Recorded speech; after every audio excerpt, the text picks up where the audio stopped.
Hey, Dota fans, and welcome back. The Trent and Zyori podcast continues. This is episode number 160. We are back to the original show. Still getting some questions from folks on Discord and Twitter. What's going on with shared tangos? And we got dropped from that, so we've moved on back to the Trent and Zyori podcast. We're back to the old RSS feed. There is a new iTunes feed. The old one got dilapidated, and I had to submit a new one, so thanks for all those old reviews. They're gone, and we got a new one. So it should pop up, though, if you type Trent and Zyori into iTunes. You should see the new feed. We will no longer be using the Shared Tangos RSS feed that belongs to the Blink Podcast Network. Until the events come back and we totally return with Shared Tangos. Yeah, I mean, who knows? That could happen. Hopefully. Though at this rate, bud, I don't know how long it's going to be until we get events back. So just a couple of years, dude. Oh, yeah. Hopefully the podcast is still going strong. Oh, God. That'll be a fun conversation a few years from now. So same show, just slightly less frequent. We're not quite hitting every week. Last episode was June 13th. That was about 9 days before the esports gaming Me Too movement happened. So a lot of shit has happened in the last 3 weeks. Yeah, there's way too much to even unpack. I'm sure most of you have been paying attention throughout the various communities of everything that's happened. And, pretty much if you go to any of your communities, I'm sure there's a mega thread where you can look into everything and just, listen, empathize. And in the end, I just hope that we can all be better, right? That's the whole goal here. Yeah. To create a safer place for everyone. We're in a bit of a unique position compared to some of the other communities because we don't actually have a lot of physical interaction in Dota. That's one thing that separates us a lot compared to like the fighting game communities, which are going through the same thing. They have events that are happening with minors and adults and alcohol and bad combos extremely frequently, and there's a lot more opportunity. And I think that's why you see a lot more of like more stories, of course, happening there versus Dota, where it's not really the same. We just have like less events and everything. This is like one of few times where I'm not upset that Dota is a slightly older game. Like from demographics, that like we don't really have many minors doing stuff in Dota, just in general. Like all the talent are like 25 plus. We don't have that many young folks. So like you said, by nature, I mean, some of the stuff I've read in Smash is just horrifying. A lot of underage stuff, and that shit's almost like another level of, oh my God. Yeah, it's pretty awful. And Smash was like budget for a while with people jammed into hotel rooms and like, in Dota, for the most part, a lot of us have solo hotel rooms. So that helps some of the crossover where we all have our own little bubble, and it's, it just, damn, it's been heavy. Of course, not to say we are in no way innocent, of course. We obviously had all kinds of problems and allegations come out, and I hope you guys were paying attention to all that and listening to those who came forward. And you watched all my videos. Yeah, watch all Zyori's videos. I just hope that I don't want to be someone who makes any kind of content around this. Yeah. I don't really want to talk about this that much. I feel like I've talked enough on Twitter over the past 2 weeks that I just can't handle it, frankly. And I feel the opposite Twitter-wise. To listen to is the other big thing. You don't need two white guys telling you about these problems. Yeah. You want to listen to minorities, to women. You want to just actually listen. Whatever you think about what they're saying, just at least listen first. Yeah, and to be fair, a lot of folks have been doing some good. I don't want to call it content because that almost sounds derogatory, but I know our buddy Mr. Big Jams over at Position 6, he did a whole, was like a 6-episode. That's the good way to talk about it. With different women. I know on Side Pull, was it Moxie and Renessa? I think they had two folks on there. I think so. I didn't get to listen to it. It was long. I mean, a lot. They're long, dense conversations, but they're good, and it's I'm glad folks have stepped up to try to do that there. I guess for anyone living under a rock, though, in terms of Dota, I guess we should just mention that specifically Grant, Toby, Red Eye, they have all quit. They will no longer be doing anything Dota or esports related. So maybe we can talk about where that leaves us a little bit. I think Grant in particular we've spent a lot of time on this podcast talking about North American Dota. I've had some concerns for NA Dota's livelihood in general. And there's no denying that Grant was a significant player in that. I mean, when you look at viewership, there's Evil Geniuses, there's Beyond the Summit, and there's Grant. And when you take one factor out of that, and EG's not playing in a lot of events because of lockdown these days, where do all those viewers go, I guess? My head goes to that's an immediate gap. And is there anyone else that can even fill the shoes of Grant? Because from a content creation standpoint, Grant was pretty unique with that whole low budget stream, but also like he's an analyst that was sort of a half almost semi-pro, played at a high level. His level of knowledge is not something that like you or I could just start covering. No NA one can games. replace what he did. I mean, that's just what it is. Yeah. But I don't know. What does that mean for NA Dota, man? That's it means we lost an encyclopedia, and that's unfortunate, but obviously deserved. There's no doubt about that. No. Not trying to defend in the slightest. No, not at all. Yeah, I'm not trying to make a case for Grant to come back or anything like that. I'm just pointing out that he did carry. He had a loud voice in the region, and he had a lot of viewers. He was the one person. Like even look at Draskell now. He's at 3 figures. It's rare for Draskell to have over 1,000 viewers on his stream. It's mostly him playing, not casting. But even these other like North American kind of streamer powerhouses that have put up the minutes in the past aren't really doing it anymore. Purge streams some now, but he doesn't stream a huge amount. I don't think he was putting up the hours Grant was. I think I've seen a lot of the smaller streamers like Mason. I mean, he's not smaller. Mason's kind of been rising anyway, but he's obviously going to absorb a ton of that viewership. That's true. He's probably the biggest gain in terms of viewership from this, but also some of like the pro players like Gunner. I feel like his stream has more viewers now. Yeah, maybe it won't go to one all source. The regions. It'll just be basically a trickle. Like, a lot of these like monopoly figures essentially were taken out, and so people are sort of jumping everywhere based on what their next highest interest is. Like you might share an interest of I watch like Cinder and stream or whatever, and you watch Cinder and stream, but my next favorite after Cinder might be someone completely different than yours. And so when Cinderen's gone, we branch off, and so it's probably gonna like even out things quite a bit. To be fair, in Dota, we do have an abundance of these streamers that I'm stunned don't have more viewers, like the Forev stream, or oh gosh, who's the other Korean streamer that's really popular? Not Forev. The Febby stream. Man, I haven't seen the Febby stream in a while. Is he all Facebook now?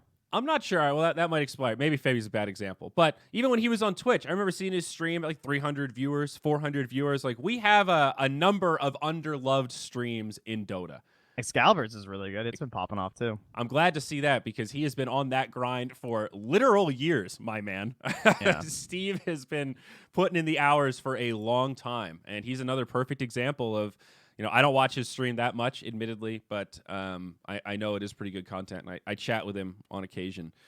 And I know he puts a lot of effort into making it useful and it not just being, hey, I don't mean to make a poke at IX Mike, but his stream is very one-dimensional. It has no mic, right? Isn't that his whole thing? The mics are, but he has great music. At least he used to. Oh my God, I wonder if Mike can't play his music anymore. Dude. It's over. I haven't watched a Mike stream in like 4 years, but he had great music. Oh God. Yeah. But Dota carries on, of course, and we still live in this extremely odd time of no lands and full pandemic. I hope everything's nice for you guys and safe. Hopefully the cases near you are starting to drop. Yeah. I don't know. What's the Colorado scoop? I think Colorado is okay-ish. Obviously, America right now is a wide spectrum, and some places are really bad. So we're not in that upper echelon of like Texas or North Carolina or like Alabama, Louisiana. There's a few others, some states that are just the ones that are like it's a hoax, and that's generally how like the majority of the public feels there. Yeah, they're not doing crazy. Great. Isn't that such an insane thing to think? How at this point can you? I just don't even know. No, I don't know either. I mean, did you hear about that Canadian dancer who does Broadway who just died? 41 years old, Broadway dancer. He lost a leg and they were probably going to give him a double lung transplant, and he just died from COVID. I mean, all from COVID. even A if you can healthy, survive zero from a double lung complications. transplant. Yeah. Jesus. Like, Ugh. he didn't even wake up. He basically went into a coma. He woke up one day, and that's all from COVID. That's so insane. Like, Yeah. it is not a, like, I can remember. I remember thinking this at the start, like, geez, I hope I just kind of get it so that I don't have to worry about it. Yeah, I You know read what an I mean? article yesterday, and it's hard to know what's good data and what isn't. There's been a couple of times where I've read an article, and I go tell Carlo about it. He immediately goes, yeah, that shit was debunked. And then he links me another article. I go, Yeah. oh, well, I'm glad you're smarter than me and put more time into reading the news today because I got got.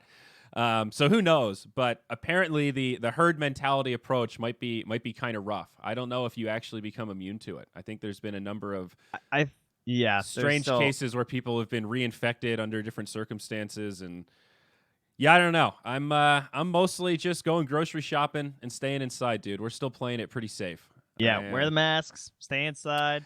That's one I thing. haven't Colorado, it's masks everywhere. I mean, you'll see maybe one person at the grocery store without it. I mean, maybe one. Like every other trip, you'll see one person.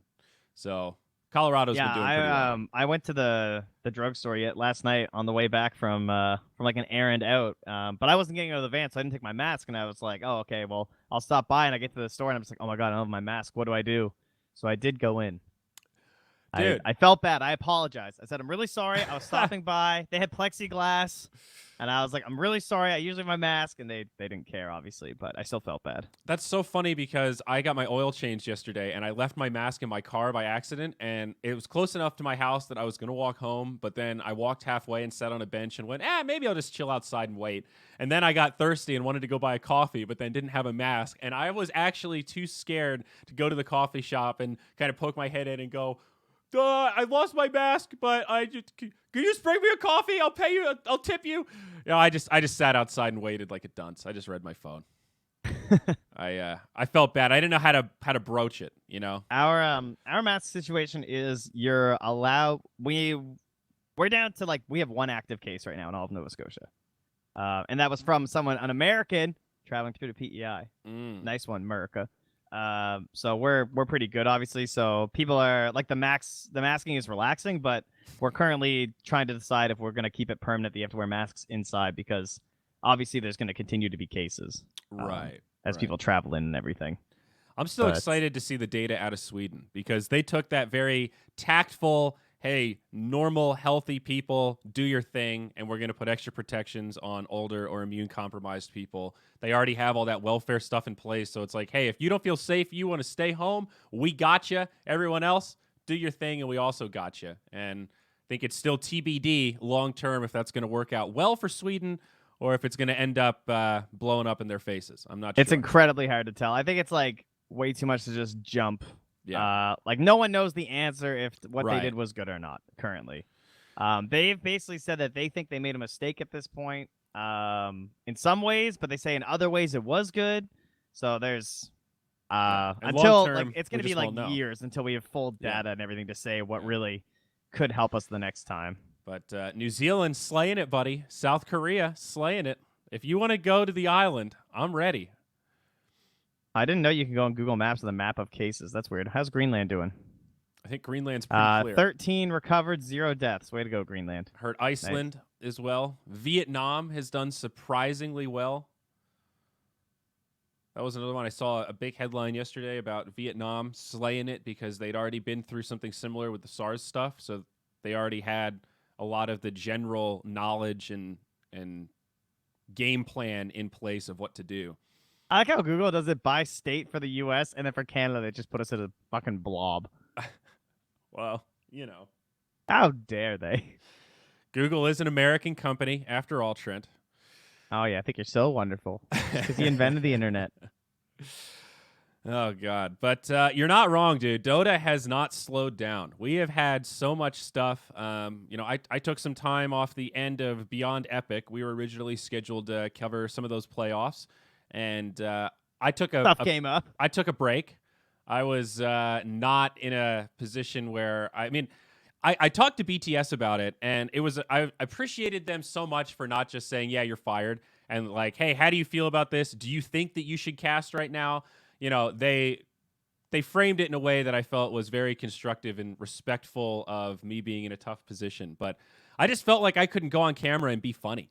That was the main Yeah. thing. It's like so much of our casting is kind of about fucking around and making jokes. And it's like, I don't think that I can do these games justice right now because I'm just my head is swimming with a lot of other stuff right now. I mean, there's no doubt the last like week, or that week especially, was the worst cast of my life. Not even close. Like I just knew that I was just there saying shit.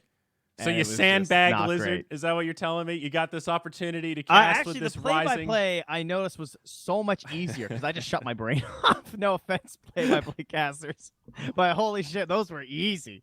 The worries of the world were gone when I was doing the play-by-play. Now I understand why Owen's such a floating little free spirit all the time. Life's easy. You just let the energy fly through you. Yeah. Yeah, it's true. And I mean, dude, that week when all the stuff was coming out, I mean, I don't think I have been so plugged in and communicating with people on a level like that ever before in my life. Because so what I experienced was there were some parallels to Sniff Sniff in terms of the intensity, the magnification of volume of things coming my way, my DMs blowing up, and the full spectrum of people that are supporting me for the wrong reasons, people that are attacking me for the wrong reasons, and everyone in between, right? So it's just, it's probably what I imagine your Bulldog experience was like. It's like when you do something that goes viral and everyone is just yelling at you, and it's a barrage of information to try to deal with. Shit's overwhelming. So that part was similar, but Sniff Sniff was much more isolating because it was just me and nobody. I didn't have that many friends then, and people didn't know how to talk to me about it because it wasn't something of like, hey, let me reach out to this person and learn a lesson. If you reach out to somebody and they would go, I don't know what to say, dude. That's fucking, damn, you did some shit. So this was much different where immediately, I just started talking to people. I just started trying to listen and engage with everyone, anyone that would give me the time of day, and some of it for venting and some of it for gaining perspective and understanding power dynamics and all that kind of stuff. But that was a surreal chain of, let's say, 6 days of just sleeping every other night and sitting at the computer and every moment either being on a call or typing to someone or typing to multiple someones, and just so much information was exchanged. It's just surreal is the only word that I can really think of for it. It's kind of amazing how the whole how it happens in such a wave too, though. Like just the whole Me Too thing in general of just it's crazy how it's spread across the entire industry like that. I don't know if I would have expected something. I don't know how to. It was such a big cascade. Yes. I mean, it's still going. It's not done in other areas. You know what I mean? It's like it jumps to one community and the next. You might need a mic replug. You're doing it. Sounds am I like buzzing? Yeah, a little bit. Yeah, it's sounds like you're getting far away from it, even though I can see you're not getting far away from it. Hello, how's that? Is that better? No, you're still exactly the same. Yeah. All right, one sec. Give her the old plugger there. Old classic mic issues. Live production. It's what we live for. But yeah. All right. We'll call that good. I think that's better, unless it's on my end. Maybe it's my headphones. I might be an idiot. Who cares? We'll figure it out. Who knows? Are you wearing those the HyperX ones? I am wearing the HyperX ones. Are you still wearing the Hyper? No, you went back to the Sennheisers. No, I kind of found that issue with those, and that's why I stopped wearing them. I switched to these bad boys. Let me. I'm actually gonna unplug and go speaker for a hot minute here. I'd say something. Still quiet. Yeah. All right. Well, we'll roll with it. Sound the same on there. Anyway. I think we're good. I think it's cool. But alas, what was I gonna talk about? So Dota, we had a ton wrap up over the past 2 weeks, kind of when we weren't podcasting. We had when was our last podcast? June 13th. So 3 weeks ago. Wow. All right, well, we missed all of BTS Pro Series. Yep. One transition point here. Yes. Sorry, BTS chat, emote only. I think it was the perfect decision when it was made, right? Yes, but now what do you do? Yes. How long do we do this? And is this the future of Twitch chat? I guess are the two general softballs I would throw out there. What is your thought? Because you have a interesting relationship with Twitch chat. I think you and I maybe differ a little bit when it comes to censorship. I'll say I miss Twitch chat. I I am Of more course. bored casting these Great American Rivalry games without being able to fuck around at Twitch chat and see how jokes land. I'm getting tired of looking at tentacles. Yeah, that's true. I think the real answer is that we just want like basic moderation. I don't think we want emote only. I don't think Twitch chat it's kind of funny, but it gets old pretty fast to just see the faces. There's no like it's not the crowd. When there's Yeah. actually chat, it is a crowd. It is like you're in a stadium. It's very interesting that we have this dynamic where we can have that from home. I think that's cool. Like I don't watch chat when I cast really, unless we're casting to like sometimes when it's like NA and it's like a tier 2 game or something like that, chat can be really fun. Yep. But when it's like a lot of viewers and it's moving too fast, we like really pay attention. I don't pay attention to it, but I know that as someone who spent a lot of my early Dota like just watching a lot of these streams, like I was a nobody for a long time in Dota, like before I started casting and stuff. So I used to be someone in the chat and I really liked chat. So I understand that as a viewer, you really like having that like dynamic and like feel like you're watching, like having a watch party with all these guys watching some Dota, right? Yeah. I agree completely, and I don't know how to draw the balance on this dynamic I'm about to describe. I'm going to do my best to make it as wholesome as possible, but do you feel like there is a degree of being able to read Twitch chat or like negative comments on Reddit that does feel a little bit like a muscle? Like me now relative to when I first started. 100%. That shit bounces off. And I think they say things that are like, now when I show up on camera on BTS, the whole chat blows up with HRT, which means hormone replacement therapy. It's people, they congratulate me on how well my transition is going. And I get that it is trolls saying something nice, but in an implication that they're hoping will be taken as insulting because I'm obviously not doing hormone replacement therapy. And I'm not transgender. That was an acronym. Thank you for the update. Yeah, that's what HRT means for everybody out there. So it's a trans thing. So I get it, and it just doesn't bother me. I don't look at Twitch chat as this thing for validation. I look at Twitch chat as this thing to laugh at, that they're trying to be intentionally charged, and I look at it as this dynamic I can abuse because I'm holding the mic. I got the talking stick. They can't talk back. All they can do is yell in their echo chamber. So we can poll them and then report whatever results we want from the poll. We can be the definition of fake news when it comes to Twitch chat democracy. Those are the kind of dynamics I think of in my head that help me not get upset by Twitch chat. However, like I was listening to the Mewtwo King video this morning, and he talks specifically in that video and it's about the false allegations about him. It's a really emotional, heartfelt, like heartbreaking, hard to watch video. But he talks about why he doesn't stream or why he didn't stream, and it was because people would make fun of him in Twitch chat, and he said, I'm already at a low point, and that shit will push me over, so I just have to stay away from it. So I also feel the other side of, like, that doesn't excuse it, and it's shitty that people are made to feel shitty because of shitheads in Twitch chat, and that's not really okay.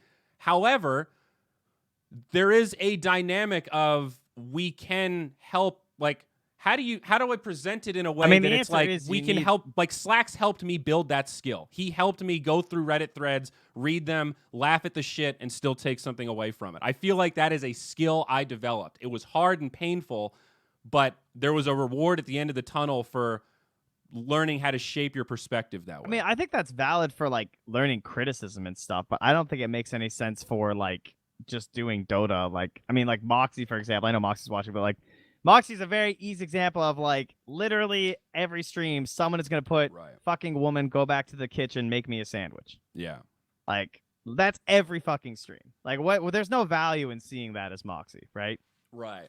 You know what I mean? Like, sure, she can ignore it and she can say like, yeah, whatever. I see that all the time. I don't care. But it's just like, why does it have to be there? You know what I mean? No, totally. And that's the part where I don't know what the answer to this dynamic is. Because the answer is you need dedicated mods, and you need you would have to pay people if you want that to be a part of your product. If chat is part of your product, you need to pay someone.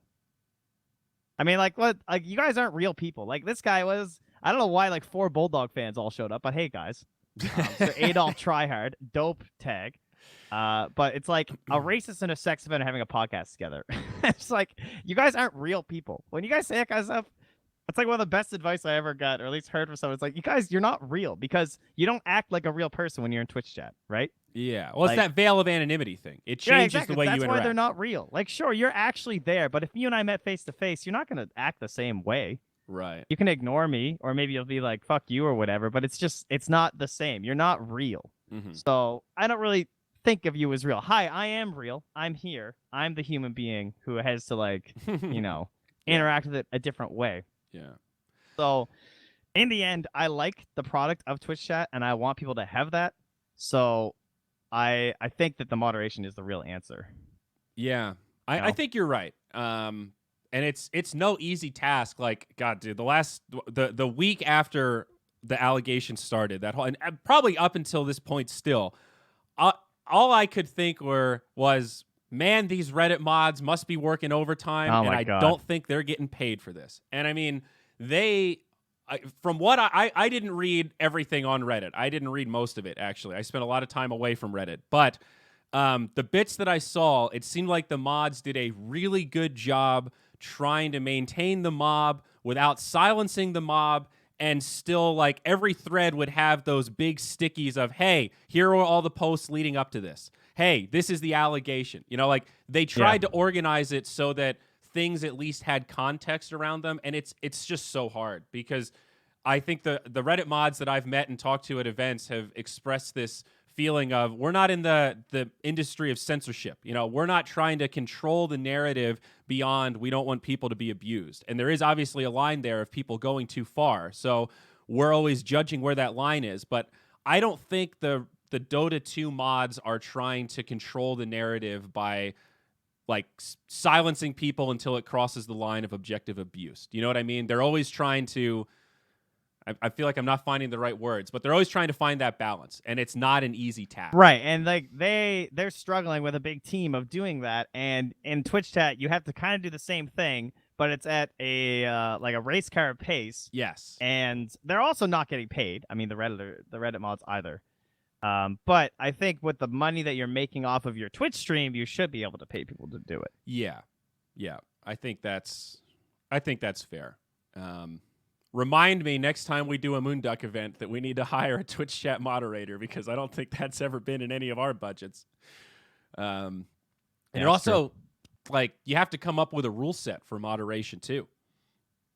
That's another part of it. It's not as simple as like, oh, just, you can't actually just put "don't be a dick." Yeah, like, all right, yeah, you guys are the mods, and then they go, okay, well, who do I ban? What's a bannable offense? What's a timeout offense? What are the Yep. We need to have thresholds here. There has to be a system. We have to have rules posted to hold people accountable, or else you're holding them accountable to an impossible standard because you haven't said what it is. So yeah, you're right. Maybe it's time that we just start thinking of Twitch chat as something that needs to be, curated. The same way we look at Reddit. I don't really as have something... a fucking high bar here, guys. I'm not looking to censor anybody. Yeah. I don't want that to be the takeaway here. Like, it's a fine line. It's like, just don't be super sexist or racist, and you can pretty much say anything else. Like, you know what I mean? I'm not trying to make it emote only. We don't want emote only. Yeah, no, I don't think so. I think emote only is a little too far, because I worry if we did that. Like, imagine if that was a standard across Twitch, where Twitch did a week of only emote only chat. I think it would actually take something away from what Twitch's product is. Like, significant people are trying to make aspect. a community, right? Yes. And you lose that community. And then you get into this weird, because that would, like, it would ruin the individual streamer thing. You know, when I'm streaming Path of Exile to 30 people, my Twitch chat is just a normal chat room. You know, it's just a regular constructive conversation about gameplay, because it's only my fans watching. And that's cool. That's like community building, as you just said. So then how do you decide once you hit 1,000 viewers or 10,000 viewers, you have to go emote only because it's not manageable? That seems like a weird punishment for growing your channel to a certain size. You know, then you're creating all these strange incentives. It's a very complicated thing to deal with. So yeah, I'll tell you, I would not be taking that job. I'll say that. No. I will say I have mostly given up on Twitch chat. I only go on Twitch chat in communities that I want to go into. That I will say. Yeah. But I mean, it's not like it's changed. It's always been the same way. It's not like it suddenly just got worse. You know, it's always been the same way since I was into Twitch. I guess I just don't care as much because I don't really need the feedback a lot of the time. Right. Well, as I said, the insults at me have shifted, but it's still pretty similarly, you know, it's just sniff sniff has been dispelled, so people don't type sniff sniff anymore because it's not a gotcha. I mean, it's not even like it has nothing to do with me that I don't watch it anymore. I guess I just don't find it as interesting as I used to, or like Oh, come I don't on. go Are you into telling it me when you for- see Trent, protector of minorities, you don't get a little sad? That's like Oh, the that biggest makes me laugh Trent because that's flame like I see. literally the greatest insult of all time. That's what you came up with? The- Wow. I spoke up about some pretty annoying putting down of minorities. Well, that's what you went for? That's nice. I got roasted, guys. No, it's like I like the communication, Yeah. you know, Yeah. of like the smaller communities. I guess I just don't care about the bigger communities, Yeah. you know. That's fair. And I didn't really watch Dr. Disrespect's stream, but somebody in chat now says that like he obviously had a lot of viewers and his chat was relatively well managed. I mean, there is also merit once you get to a certain size. Like for a channel like BTS, I do think sub only chat is a pretty reasonable compromise. And that is one, like, yes, it does. There's a monetary thing there. It kind of paywalls Twitch chat, but it does help. You know, Man, and- that would be so weird because people also don't want to say anything when they paid. Nobody wants to get banned though, you know. Right, exactly. So, you know, maybe there's a balance there. I will say the emote only has made me appreciate like Twitch chat is certainly a privilege, not a right.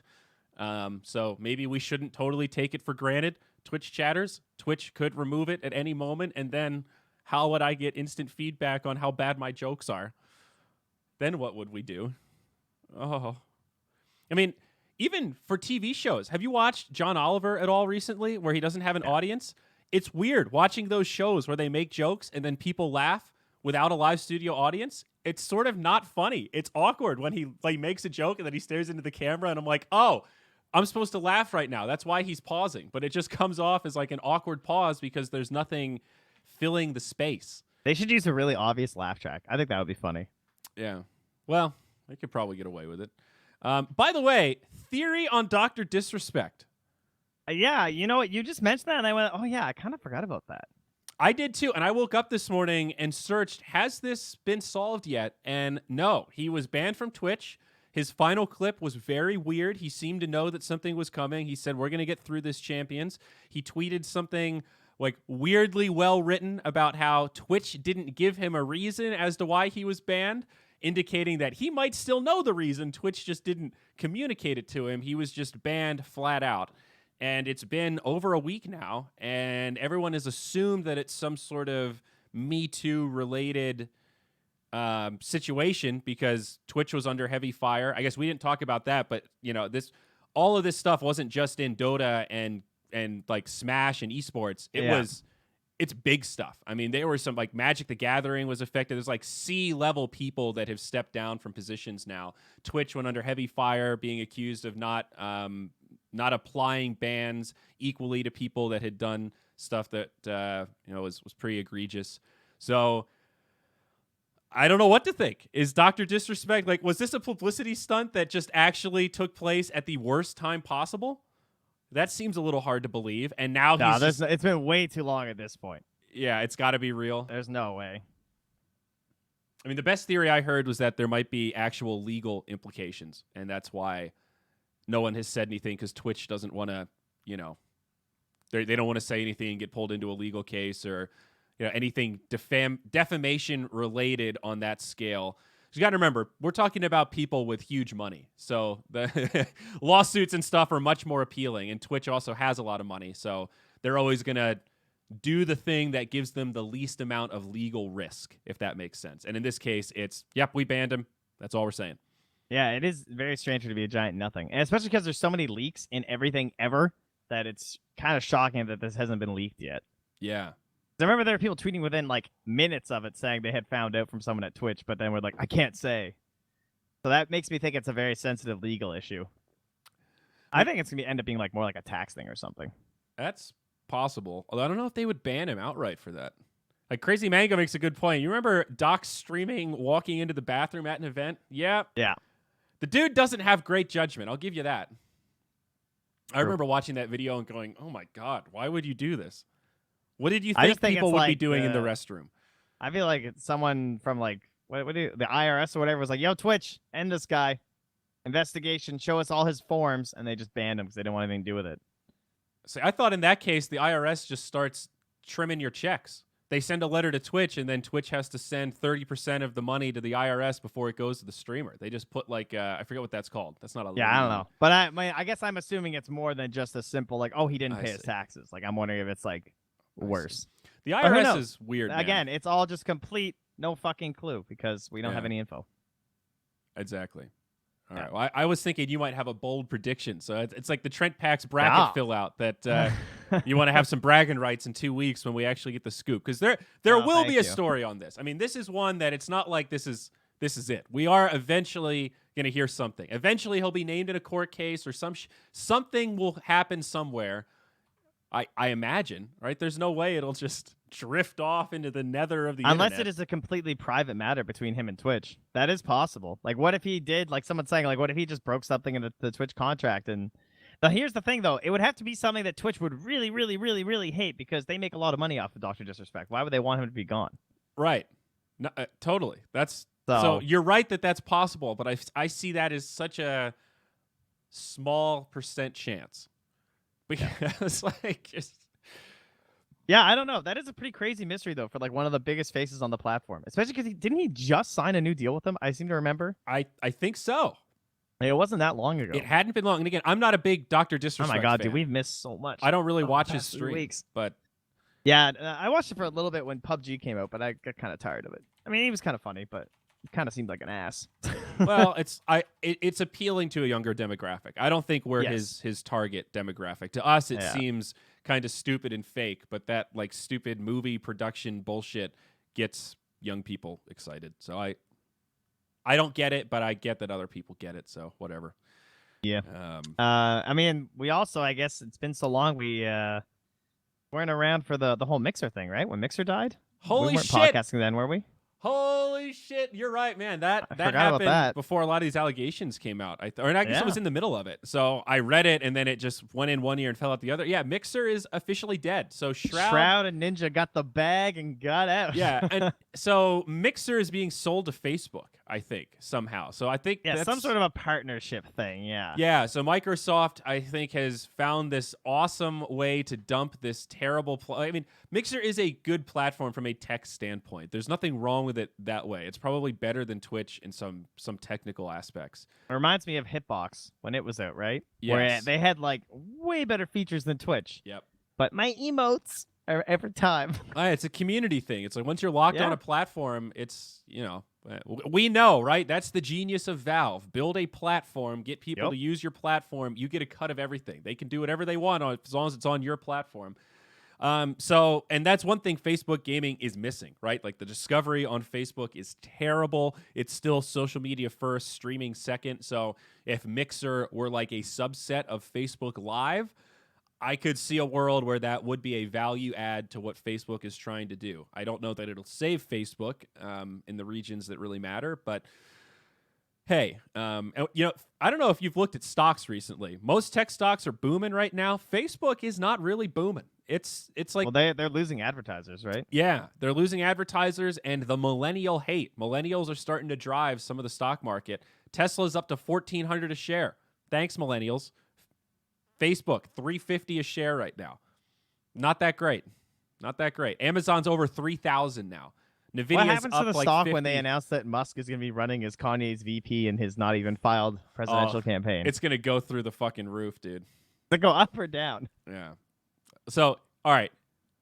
I'm glad you mentioned the Kanye thing. Because I guarantee that's coming. Dude, I heard an interesting conspiracy theory that Kanye running, because him and Trump are friendly, is actually a strategy from the Trump campaign to take voters away from Biden. Oh, yeah, I saw that. Because Kanye is going to resonate with young voters and black voters, right? So he's going to get these key demographics to take away from Biden. He's obviously not going to win, and he's going to drop out at the last minute, and then all those voters are going to go. Can you imagine a debate with Kanye, Trump, and Biden where Trump is going hard on Biden and trying to pocket Kanye and like complimenting his music and just trying to resonate with the demographic? I could totally see that working. That is a great legal way to rig the election, Trent. That was a conspiracy theory that actually made me stop and think. You don't buy damn. I've been informed by someone in the chat that he can't be the VP because he's not U.S. born. Oh. And that was the only thing that was the president. That makes sense because obviously if the president were to die, you become the president. So that's a good point. I forgot. Elon was born in so South he's just Africa. Gonna give him a shitload of money. He could be in the cabinet though. Oh, nice. That's true. All right, cool. You just can't wait to get that space program going. Yeah. There you go. Oh, jeez. Scary Guys, there's times. so much. I can't believe that everything happening in the world and there's still a pandemic. It's just like, yeah. Holy moly. I'm glad that I just keep telling myself there's not a world war. There's not a world war. You're not going to go fight in a trench. That's what I say to myself every day whenever I get a little bit too down of the current world. It's true. You got to think not about going to go fight in a trench. Past generations, or even just having distractions. The fact that I was able to play 40 hours of Path of Exile last week and just like escape from reality, dude, that was much needed therapy. I needed a basketball, right? Just being able to go outside and throw a ball into a hoop is like, or attempt to throw the ball into the hoop. It's a stress release. And we have a lot more stress inducers, I guess, these days with being plugged in and the noise, but we also have a lot of really good stress releasers that didn't exist back in the day. You know, have you ever had one of those days where you're just feeling like it's too much and you just sit down and play Smash for an hour or two and let out that rage in a fighting game? I mean, oh yeah, there is a real positive side to video games when you have too much the other way and you need that counterbalance of like, this is a much needed escape. Playing Smash is so much healthier than what our grandparents did, and that was stuff it down with some brown and chain smoke cigarettes and beat their significant others. Yeah, and then beat the fuck out of each other. So you know, we've come a long way in some regards. Still a long way to go, but yeah, I mean, I'm glad there's no fucking draft, dude. I'm too old now, but I wouldn't have been not that long ago. Yeah. Yeah, I'm very fortunate, I think, in a lot of ways because I have like my family. I think I operate on a different frequency than a lot of my coworkers and as well as a lot of the Dota community. Like obviously there's a lot of Dota dads and stuff, but my life is very different than a lot of the people that watch me and a lot of the people that I interact with. Mm-hmm. That I leave the computer and have 2 kids and a wife and a pretty big family that I spend a lot of time with. Right. So it's really hard for me to unplug, and I'm sure my wife is super frustrated with how much I was on my phone over the past 2 weeks because of everything, but at least I do have that to kind of keep me sane, or I would not be feeling so good. Yeah, I felt so grateful to have roommates because I'm not going to lie, man. I'm 30, and 10 years ago, if you'd asked me, hey, when do you think you'll own a house? I would have said 10,000% before the time I'm 30. I mean, geez, I've got goals. Come on, don't insult me. And here I am, 30, single, living with 2 other dudes.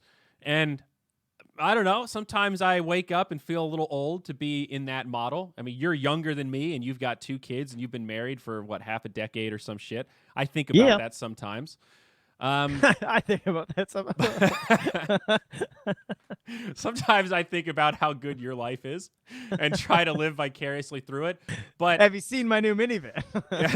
But, moments like the past week and a half or 2 weeks, I couldn't be more grateful to have roommates. And even with this lockdown, I couldn't be more grateful to have Carlo, who is upstairs playing World of Warcraft right now and keeping me pegged to reality and like reminding me I need to not be physically lethargic, and a great role model in terms of physique and the importance of working out and eating healthy, right? Physique. Like having these things, it's easy to take them for granted, but when you have these heavy moments and you need that the buds to come downstairs and be like, yo, you want to go for a walk right now? You want to drink a White Claw and go play basketball right now? It's like, you know what, bud? I really would like to do that. And that shit is just it's fucking priceless when you need it. So remember that you're going to need it. When you have a few good years there, you fucking need your friends, dude. You got to pay it back. And it's just, I'm glad I don't live alone in moments like this, dude. Can you imagine if you'd been locked down for 4 months now and you live alone and you didn't really play video games and your escape was going to work every day because you had a job that you liked, you're like an engineer or something? And yeah, I'm sure there's a lot of people, like the mental health stress must be pretty great on a lot of people right now. Very, very tough stuff. I guess at least for the most part, things are starting to open up a lot more. But yeah, very happy to have other people outside of the virtual world. That's me, says Mass Jack. Oh Yeah. God. I feel bad for like service industry people because Yeah. even now going back to work, I'm sure is not great for a lot of them because the hours are probably shit. It feels kind of dangerous, and people are kind of being shitty because they're also coming out for the first time. Like when I went to the drugstore last night, I was like, wow, this is the first time I've been in something that's not the grocery store. Well, my wife's been doing the groceries because she's a student, so she gets the student discount on Tuesdays because she's doing her other degree right now. So I haven't actually been in another like building in like months. And now we're actually gonna go to a restaurant tomorrow night. I can't wait, dude. Wow. That's Yeah, gonna be cool. I'm very excited. It's an outdoor patio. You know, they have the whole COVID setup, Yeah. but I am looking forward to it with our single COVID case. No, that's awesome. But the real kicker with that is a lot of restaurants were already operating on tough margins, and being able to open with a 50% operating capacity is like, yeah, great. Now we can serve people at a loss every day. I don't know if this is better. And I mean, I get it. The restrictions have to be in place, but it is really brutal for anybody that owns a restaurant right now. Fast food places with drive-throughs are still doing okay. I went to Taco Bell last week, and there was a line of cars. I mean, drive-through seems to be popping off still. I think Domino's is doing great. Oh yeah, Domino's is doing good. I think so, dude. I've gotten quite a few delivery pizzas over the last couple months. I was craving a donair so hard the other night, and I just didn't know if I was even allowed to go buy one. I was like, I don't know how I can go get a donair. I was home alone because I was doing that Dota casting with you, and we finished up, and I was like, fuck, I want a donair. Yeah, I did that. I really want a donair again. And I didn't take anything out for supper. Shit. Every day it comes. Oh, never mind. We're good. We got fish. We're good. All right. Yeah, I have a serious problem in my life of never remembering to take stuff out for supper in the morning. I don't know what it is. It just started all of a sudden since COVID. Because I used to be a groceries every like 2 or 3 days kind of guy. I didn't really freeze a lot of food. It broke down your routine, dude. You've fallen deeper into the what day is it? Is it a weekend? I don't fucking know. That's true. We were already pretty bad. We were already there, and now our pegs to reality are falling into that as well. So it's just a disaster. Every day is just what do we got to do today, man? I don't know. I got a delivery, and then I got my oil changed, and then I took a nap, and then I played PoE for an hour, and then I ate. It's a big day. It's a big day. But sometimes it's good to unwind a little bit. Should we talk a little bit about 7.27, the new Dota patch? Yeah. Oh my god, guys, it's been 3 weeks. There's so much to talk about. Yeah. Yeah, let's round it out with that. That sounds pretty good. Yeah, it's a good closer. Not that we want to go through like note by note or something here, but some big changes in this patch. We did get to cast a couple games. I think we'll be casting this Friday, more of the Great American Rivalry. Well, first off, the idea of the patch I really appreciate. The thought of we're gonna do the gameplay changes, and we're gonna do the items first, and then we're gonna do the heroes in a few weeks. Pretty good idea. Yes. I keep forgetting that. I keep forgetting this is, multi-phase strategy here. But I think this was a good tweak to the foundation. A lot of effort to get rid of the old death ball meta. And we're still seeing a lot of fighting. It's different, though. It feels like a little more pick-off oriented. The roaming 4, I think, is slowly making a return. If we see some buffs on a couple of those key heroes, roaming 4 might actually become super viable again.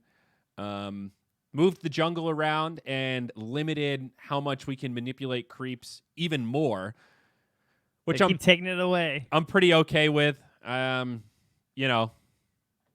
has lanes for a reason. Let's use them. One of the other big changes that we've been talking about a lot is Captain's Mode. Now it's a 2-ban, 2-pick, 3-ban, 2-pick, 2-ban, 1-pick. Instead of the 4-1-1 for bans, it's a 2-3-2. And that has very much just changed the drafting mentality, I think, for the better. Yes, I think it'll make the drafts more interesting. I think previously it was harder to you benefit a lot from having a big hero pool. So teams like Liquid, I think, really benefited from having like cheese strats because there was only 2 bans near the end. That was really good. Mm-hmm. So that like cheese strats are nerfed a little bit, but I think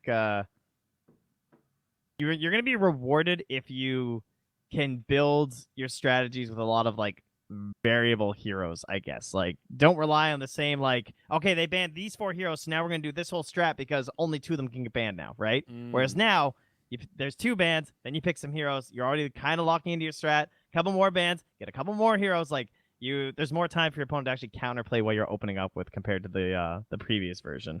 Agreed. Definitely, dynamic is the word that I keep using. I think drafts are just a little more complicated now. Item changes. We have a new one, the Blitz Knuckles, and that's now a piece of the MKB. Seeing more items with little recipes added on to try to level them out a little bit. Yeah, overall with the items, the Echo Saber nerf was kind of random. Like, it builds into Silver Edge, but they took away the Monkey King slow, so that kind of sucked. So I noticed a change that I didn't notice before. Holy Locket. Now you can target allied units with the magic stick active. 500 range. Not that useful, but like kind of cool. I love that they're like they've been buffing Holy Locket for so many patches now. And it's better now than it ever was before. At least it has a build-up where it used to just be this item, and now that it replaces your wand slot, it still the main is so problem niche. with it to me is that like Locket was kind of cool on Io, but Io's a hero that specifically would pretty much never want to do it on him anyone else, right? Because of the tether interaction. So it's just like, okay. Yeah, I still think it's an upgrade on Dazzle you could get at some point. Yeah, Oracle is a decent example if you can manage to get the gold. I mean, the thing with Oracle is you probably want Blink and Aether too, so it's like, I don't know if Locket's that much better. It just feels like such a marginal upgrade for the cost relative to every other item on pretty much every hero. We also have the Voodoo Mask now. 12% spell lifesteal against heroes, 2.5% against creeps, costs 900 gold. The counterpart to the old Morbid Mask, or Mask of Death for the old school players out there.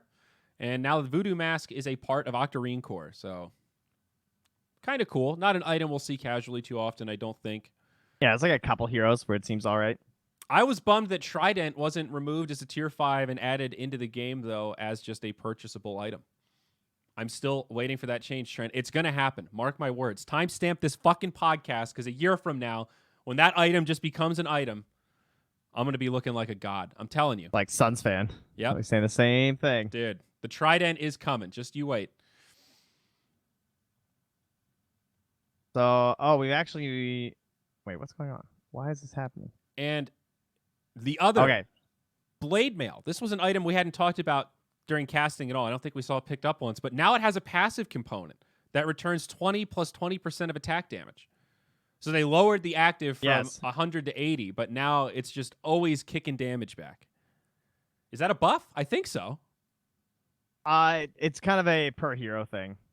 Well, it also got nerfed pretty hard in the sense that it used to be a Robe of the Magi, and now that was replaced with a 500 gold recipe, and the item now has 0 plus int. So that has just been removed. So Blade Mail being this really great, easy build up efficiency item, it isn't really anymore. I guess overall it probably is just like always a buff. The only downside is that like it's only attack damage that you get the passive on, right? That's the only reason I say like it's kind of a change. Okay. Because only the active will do with like spells and stuff, right? Yes, that's fair. Yeah. So situationally, could be okay.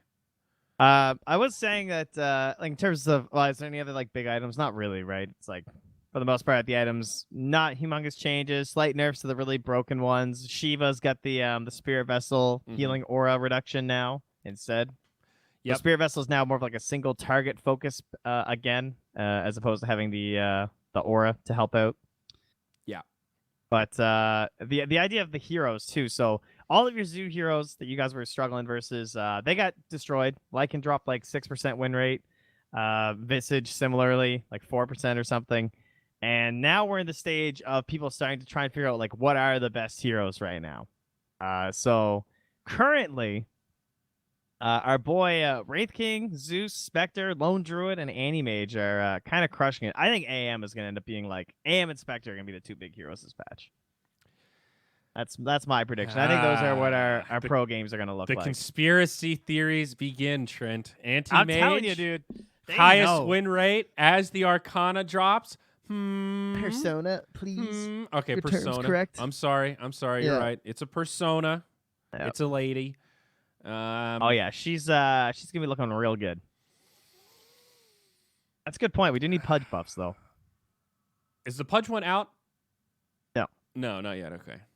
Yeah, I mean Pudge though. I don't know if Pudge has to get buffed for that one to be a big deal because remember in lower games, Pudge is still picked like crazy. Isn't Pudge one of the highest played of all time heroes? So yeah, it's not even close. I wouldn't worry. I don't think he needs to be overtuned for it to sell. Also, remember, Pudge is much lower level. So the anti-mage is like, hey, we want people to buy to level 305 to get this anti-mage persona. Pudge is picked a full 20% more than the next highest hero in all games. Pudge gets picked for 1 million games this week, and the next highest is Sniper at 800,000. I will read you guys the top 10 heroes, and none of these will be surprising. Pudge, Sniper, Jug, Queen of Pain, Lion, Ogre, Wind Ranger, Slark, Wraith King, PA, Earthshaker. Like, it's an absolute pub classics. Although I will say it is surprising the highest position 5, like pure 5 is Ogre, and then, I mean, unless you count Lion, but Witch Doctor has surpassed Crystal Maiden. That I find a little surprising this week. I mean, he's good, and he's really fun to play. I guess. I mean, over the last year, Crystal Maiden's still higher, but Witch Doctor's really been on the rise. I guess all those pro games actually had an impact where he was getting picked more. Yeah. You know, for some reason that reminds me, yesterday Carlo played a Dota pub unranked for the first time in like weeks. He's been playing World of Warcraft, and he got matched up against Slacks and unranked, and Slacks was playing Witch Doctor. Came upstairs, he was like, I'm pretty sure I played against Slacks. I was like, how do you know? He said, because his name's Sir Action Slacks, and he has 16,000 commends. It's like, yeah, that's him. That's definitely him. So I texted Slacks and said, yo, you recognize that Lena on the other team there, son? And I just said tacos, tacos, tacos in all caps. And then he replied, Lamau, sniff, Lamau. I said, thanks, Slacks. But that's how bad the state of NA unranked is. My roommate and Slacks got matched into a game together completely randomly. It must not be a very big pool playing. I run into people pretty frequently in pubs like that I recognize. That it's not unusual. Yeah, I don't know if playing, and I don't even play that much. Makes me feel good. Right now. I don't I don't know about that. It's okay. I think it's fun to run into the same people.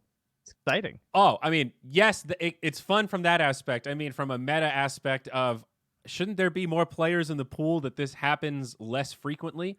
You know, I think about the mechanics of it, you see. Can we talk about the pirate hat, Trent? Yeah, sure, buddy. So the pirate hat, tier 5 item, best tier 5 item, amazing tier 5 item. No longer steals gold on kills. If you remember, its old thing, what was it, like plus like 110 attack speed or 130 or something, and then if you killed another hero, you would steal like 300 gold from them, bounty hunter style.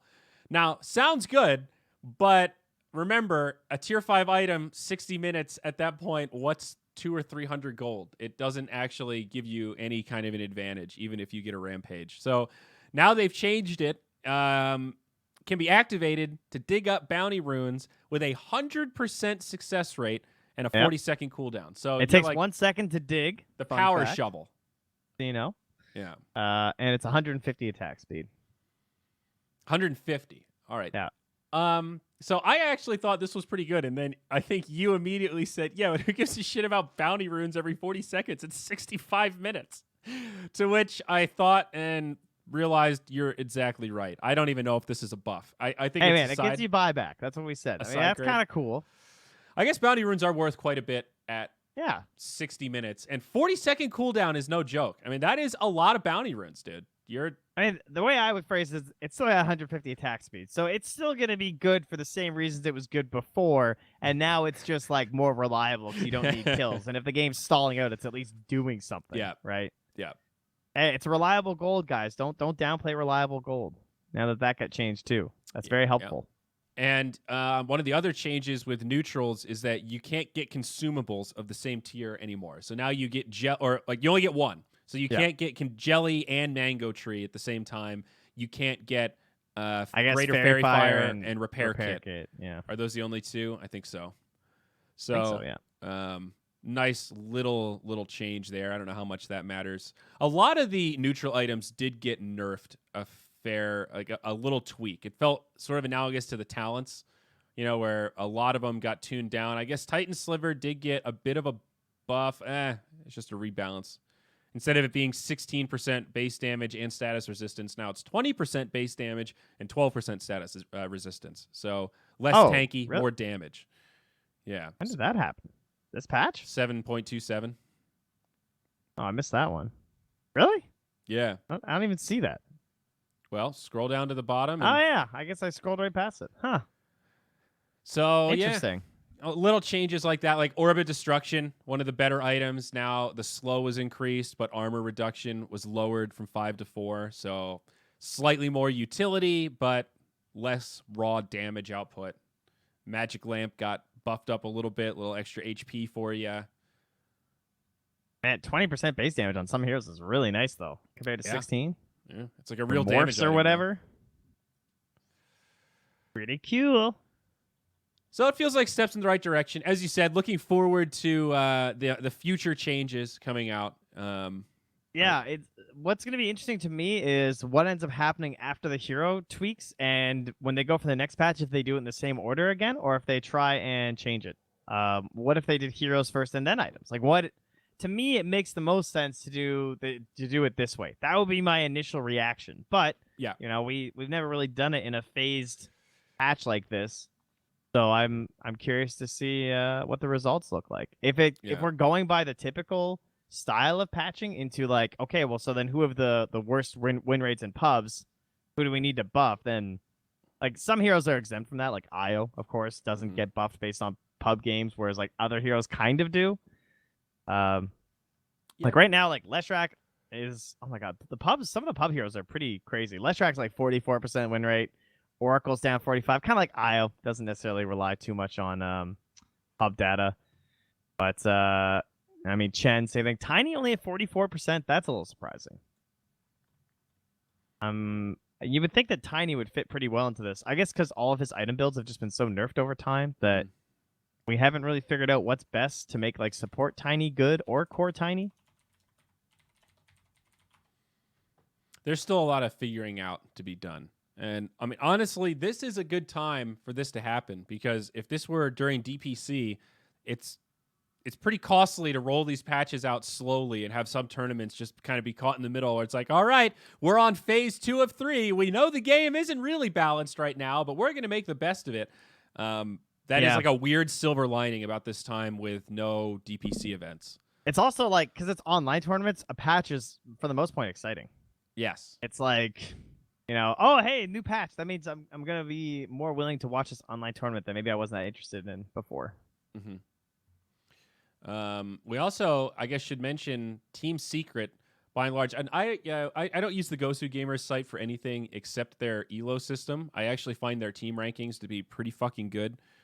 Right now, Secret is the #1 in the world by 150 Gosu Gamer MMR. That is a lot. That is a lot. They're at 1431. PSG LGD is at 1281, and then CDEC Gaming is at 1260 right now. So it drops off pretty quick. Like let's see, where's Quincy Crew is #1 in North America, and they're at 1208. So it's pretty small gains. Like Secret in their wins, they're getting like 5 to 10 rating per win, and they lose like 30 rating per loss, something like that. NA, by the way, is really fun to watch right now with Quincy and the Zoomers. I mean, it's unfortunate EG doesn't really have their team going on. It really is. I mean, Quincy Crew are technically the best team in North America right now because EG hasn't played with their full roster in months. They have 3 players. I wonder what's going to happen to that team. Like, do you think they're just going to fall apart? I mean, like OGC disbanded and they blamed COVID, and that's fair. I mean, but wasn't some of that also because you can't have sister teams anymore? Yeah, but they still wanted to be together. Like, they still wanted to play together as a unit, and they were very thankful, but they wanted LAN opportunities, right? Like, they're trying to grow as a team, and they don't have that. Yeah. Yeah. It's hard to stay motivated, I'm sure, as a unit right now, and I'm really curious about people like Ramses right now. Like, it must really suck for him, because I'm sure he just wants to play with his team. Yeah.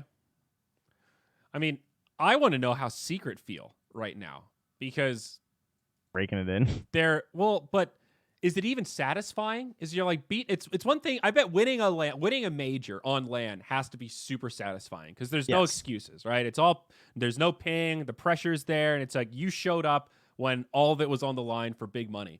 And these online tournaments are cool, but they're not $1 million LANs. They're $100,000 online events. So like, do you think Secret is even feeling that hot on themselves? Like, yeah, we're really kicking everybody's ass online when people can't play at 100%. Like, I doubt even the teams that are winning are satisfied right now, is kind of what I'm getting at. Like, it sucks across the board. Even for the teams that have it good, it's still relative to where they were. And what are we the kings of right now? Picking on these teams with stand-ins? Cool.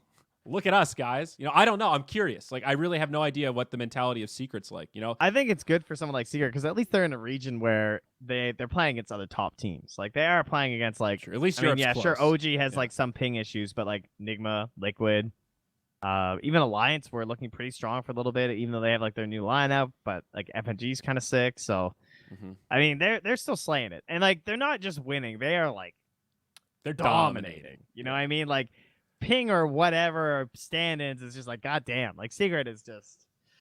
I mean, we're saying it literally was a joke of like, oh, it's gonna be another 3-0, and then after a couple weeks of group stages, we got another 3-0.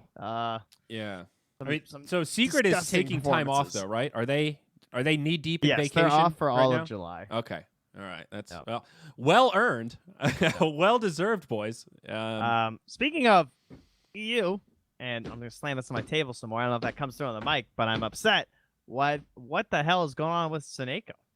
That was pretty shocking news to wake up to today. To see that Seneko tweeted. Let me get the exact one up so I don't anything incorrect here. But I just remember there was a smiley face. It was I am out from NIP. Thanks to my teammates for good days. Smiley face. Wow, you're right. He tweeted And that then- 3 hours ago. Yeah. My favorite is definitely the Insania reply of just a ton of question marks because we've been talking a lot about how Insania's been praising the hell out of Seneko. Yes. So the question is, what's going on with Seneko? Has he been poached? That's my initial thought. Like it Yeah. feels very unlikely. The only way that he's out is if it's like Afada plus other people coming back. Well, but still, so the NIP lineup as of now, the 4 remaining: Charlie on the 1, Supreme on the 2, Saberlight on the 3, Era on the 4, and of course Seneko was playing 5. We cast some of their games, and I mean they did look okay. They certainly had some games where they were all on the same page, making great rotations. I don't think you could say Seneko was the problem by any metric. So poach is probably a good working theory. The question is, where? I don't know. Is there a CIS squad with a hole right now? Is VP stable? What's Na'Vi doing? Do they have a hole in their roster? No? I have no idea what's going on over there. It's Navi are in been pretty chaos right now, chaotic. right? Because they dropped out. Yeah. So no one's really sure exactly what they're up to. Yeah, Their they- last update was June 26th, was that Magical and So Bad are replaced by Young G and Immersion. So I don't know if they've even played a game with this Young G guy, have they? Maybe some CIS tournament that I haven't seen. Yeah, not that I've. It doesn't look like it. I don't know who Young G is. Looks like younger Belarusian player. Belarusian It says player. their last match was when they got 2-1 by Liquid. So the Navi's just on hiatus for the moment, it seems. Yeah, was it Beyond Epic? Bait replaced Na'Vi in a tournament. Yeah, exactly. That was when they were Yeah. just kind of going through changes. Yeah. Okay. Like I think we've said this on past podcasts, but one of the really dark sides to not having the DPC system right now is that there are no sanctioned windows for player trades. So it is actually chaos when one team implodes or one person gets poached. It actually does start a cascade effect of players having to drop from other rosters, and then we're back to that chaotic time. There is no window. There's no sanctioned period when you're allowed to even entertain trades or movement across orgs. So I don't know. We were getting used to that structure, and I think that was a good piece of helping to minimize the chaos. Remember what NA was like 5 years ago? Every single qualifier, there'd be a new team under some stupid name because there was no incentive to ever stay together and try to build something. So it was impossible to actually be a fan of a team because you buy a Team NP jersey and then they disband like 6 months later? glad I supported the cause. Like, it's Yeah, I brutal. don't know. I hope It's we don't it's hard regress to too gel far. and learn like what you are as a team right now too. I think people rely a lot on those like really tough qualifiers and lands to actually Yeah. figure out like how we're gonna play together, right? Dude, totally. Yeah, it sucks. It really sucks. I mean, but you know it's not over. Well, and like, what and about it's not business going away associates? soon? Are Envy and Snake King still playing with business associates? Because they were never I officially added to think the so. roster. They're still listed as temporary stand-ins. Well, for now, I think they're still playing. All right. We might actually see them in the Great American Rivalry. It's funny that we're talking about this tournament like it's a $10,000 NA league. It's really really not. Or I guess it's 47K spread out. I guess I thought it was a little bit less. My bad. 50K prize pool. So it's not nothing, but like this is what we've got in NA, and it's mostly South American teams. Yeah. It's crazy four Zoomers and business associates versus South America. Oh yeah, Quincy Crew's in there because EG dropped out. We're back for that tomorrow, by the way, guys. That'll be fun. That's the say someone's sorry, yeah. not us the 8th. We're back the 10th. Yeah. For the 4 matches. Yeah, it's gonna be a schlog. A banger. It's gonna be good. So our last match starts at like 9. Oh, dude, we end the day though. Okay, are you ready for this? Have you looked at the schedule? Oh shit. Beast Coast versus 4 Zoomers will be our 4th series. I mean, that's gonna hype us back up. For all that's the gonna be sick. NA Dota aficionados out there, man, 4 Zoomers, keep an eye on this team. They have looked surprisingly good in the games that we've seen. You know, not perfect. There's still a little polish to be had, but Sammy Boy, Gunner, Monkeys, the tricore of your NA dream, they've really been gelling. They've been playing on the same page, and they've got a pretty nasty hero pool. We saw the Brood come out. They do it. They still do it. They ain't afraid. Yeah.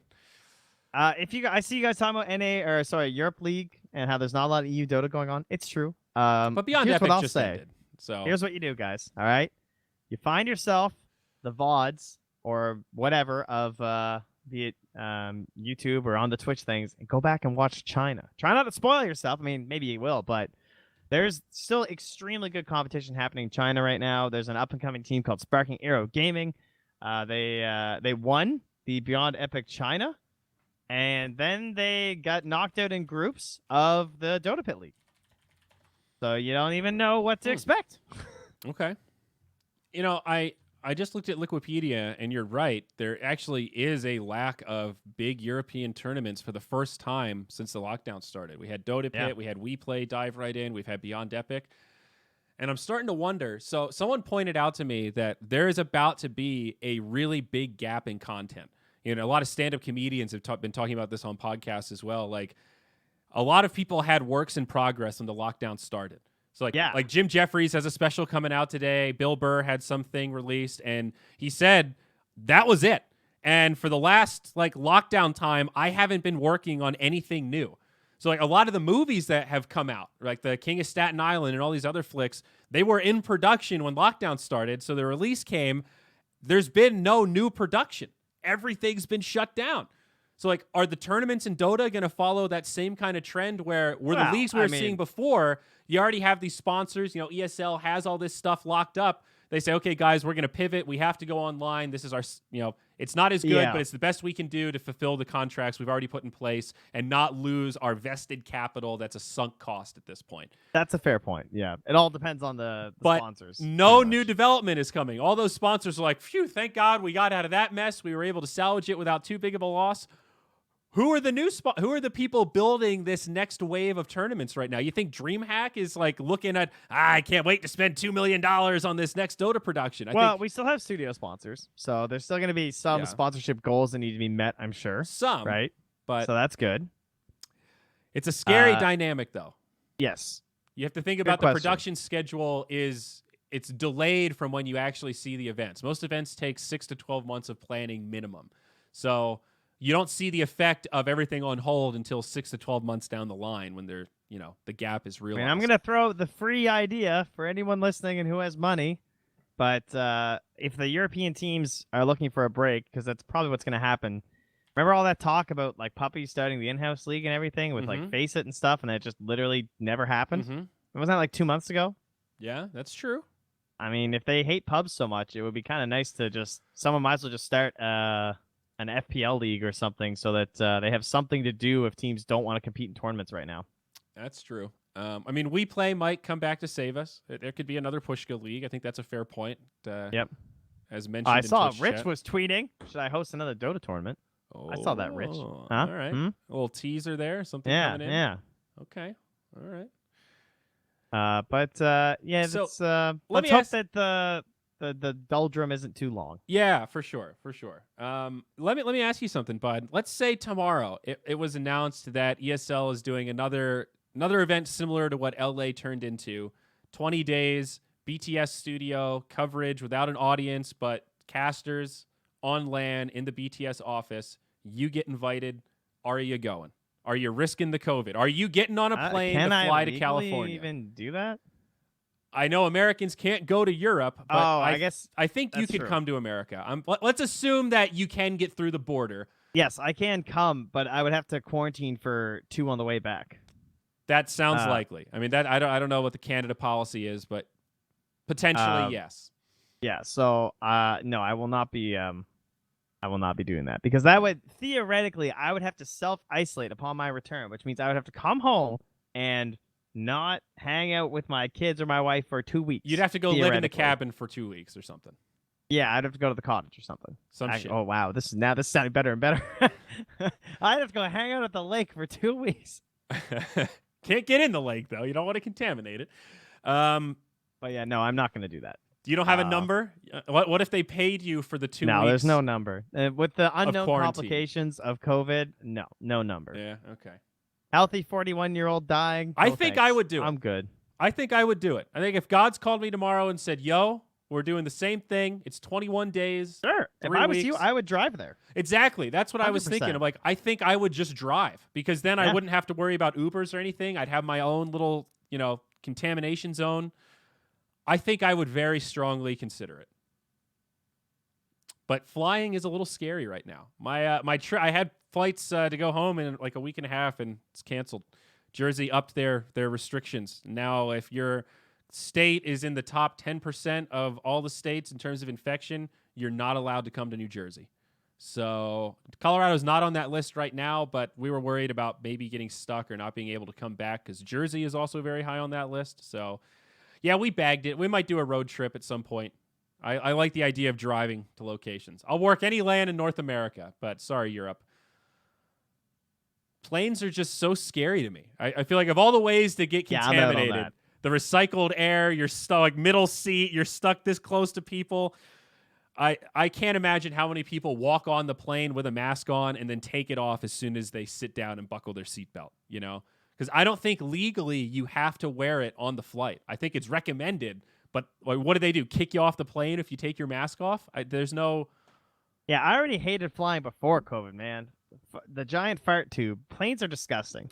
They're so nasty. Like, that was I actually don't mind flying in itself. Sitting in the chair, watching movies, whatever. I can sleep the whole time. But just the idea of all the people around you and that someone always coughs on you every flight. It's so disgusting. Yeah. Ugh. And Yeah. I don't even think I'm a germaphobe. It was just like I never really think about germs that much in my regular life. I wash my hands pretty frequently, I guess. But, like, planes are just nasty. Like, Yeah. And now a pandemic, you could not get me on a plane. It's, ugh. Yeah. Someone said, would you go to Florida? If there were a LAN in Florida and the pay was normal, I would consider it. I get that Florida's fucked, but I'm not going to the beach. I can avoid people. I can sit in my car and order takeout and stuff. I would do it. I mean, I don't know. I'm hungry for events. I miss traveling. I really do. I do miss the aspects of traveling, other than the gross fart tube. I miss seeing all my international friends. And Yeah. that's part of my cycle and my system is, I don't thrive in the 9 to 5 same environment all the time. That's every couple months I like to break it up by going somewhere else, and then you get humbled and you come home and you appreciate your own bed even more and your own space, and it's like, oh yeah, right, I remember why I bought all that shit. I like it. It is Yeah, a I miss nice it. reset that I've grown way too accustomed to Yes. using. I would go so far as to say I am reliant on that to have some semblance of stable mental health. I go a Yeah. little stir crazy if I don't have an adventure every so often. So I miss it. That might be a privileged thing to say, but fuck, man. I've become addicted to traveling. Well then, good podcast, bud. That was fun. We'll do another one sometime in the future. My gym is open. I'm debating if I want to go. Just don't, man. Just don't. That's not. Get a rower in the garage. Get a couple of free weights. Cancel the membership. Stuff was gone so fast. People were putting like kettlebells on like Kijiji and like other swap things for like 5x the price and selling them. Dude, there you go. It was crazy. But yeah, I'm sure most of those are back in stock now. Yeah. Yeah. So everyone, stay safe. Do your best to make sure that you're helping to quell the pandemic. Play some Dota. Don't feed in your pubs because everyone's kind of hating their pubs right now. I had some pretty fun games, I'll say. I've been squeezing in more Dota lately. I got to play with Jack last night. We lost, but it was fun just talking to Jack again. That's true. He was awake, so that was good. Talking to Jack is fun. Yep. I've still been pretty heavy into the Path of Exile. Been enjoying this league, Harvest League, farming up some plants, killing bugs. Gonna drop a link here, folks. Reminder, this is the new RSS feed, and if you want the basic feed to throw into your phone or whatever else, you can find it right here, Zyori.tv. It's the same old one. I think it's feed/RSS or some shit. Go get it. And, of course, this will be up on YouTube. YouTube.com/moonducktv. The Zyori Discord's been popping off, though, Trent. Oh, yes, Sniff Central? A lot of new faces in Sniff Central, so I think we're going to make a channel to talk about investment advice for newbies. We've got a Safe Space Queer Talk channel now where you can ask any stupid question about anything you want. It's become quite the place to hang out, Trent. So look out for Sniff Central. Well, I'm glad that you're fostering yourself a nice little community there. That's pretty fun. I'm working on it. You know, we had a couple incel types join the server, and we're trying our best to, show them the light and, get people to listen and trying to turn everything into a positive dialogue. Also, shout out to the DOP, one of the best goddamn moderators I've ever seen in my life. This man understands moderation. He understands people. Shout out to the DOP. That guy's a fucking hero. Yeah, DOP rules. Love the DOP. Yeah. All right. Well, that's it. We'll see you guys on Friday on the BTS channel. More cast and Dota 2. Woo! Bye.